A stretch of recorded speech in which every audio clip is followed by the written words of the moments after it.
Beaucoup de musulmans ne savent même pas, à cause des savants de l'égarement, que les mosquées situées sur le mont du Temple n'ont pas été reconstruites par le prophète Mohammed sallallahu alayhi wa alayhi, ni par sa famille. La toute première fondation fut établie par Muawiyah, le fils d'Abu Sufyan, l'ennemi de Mohammed et de la famille de Mohammed.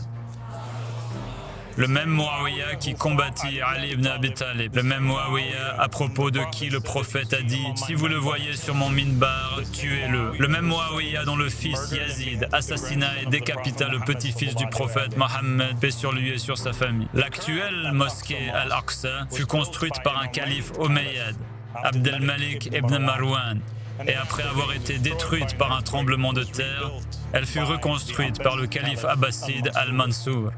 Aucun de ces individus n'était prophète, aucun d'eux n'était saint.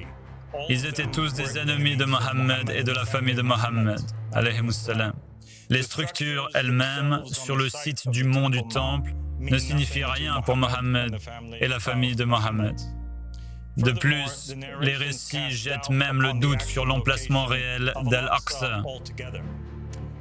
Selon Ismail al-Jufi, j'étais assis dans Al-Masjid al-Haram et Abu Ja'far, l'imam al-Baqir, paix sur lui, était dans un coin.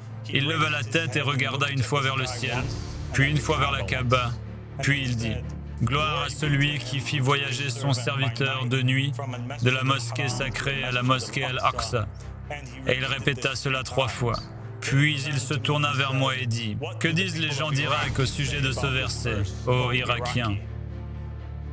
Je dis, ils disent qu'il l'a fait voyager d'Al-Masjid al-Haram jusqu'à Al-Bayt al-Maqdis.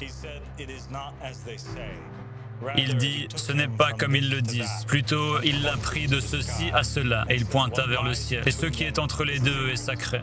Dans une autre narration, Aba Abdullah, l'imam as-Sadiq alayhi salam, fut interrogé au sujet d'Al-Masjid al-Aqsa. Il dit, c'est dans les cieux que se trouve cette mosquée, vers laquelle le messager d'Allah, paix sur lui et sur sa famille, fut emmené lors du voyage nocturne. Je dis, mais les gens disent que c'est Bayt al-Maqdis, Jérusalem. Et il répondit, la mosquée d'Al-Kufa est meilleure que cela. Dans une autre narration, l'imam Ali alayhi salam a dit, on ne doit entreprendre le voyage que vers 3 mosquées, Al-Masjid al-Haram, la mosquée du prophète et la mosquée de Koufa. Si les gens interrogeaient Mohammed et la famille de Mohammed à propos du mont du Temple, au lieu d'interroger les savants de l'égarement à propos du mont du Temple, la vérité leur serait devenue claire, mais on leur ment.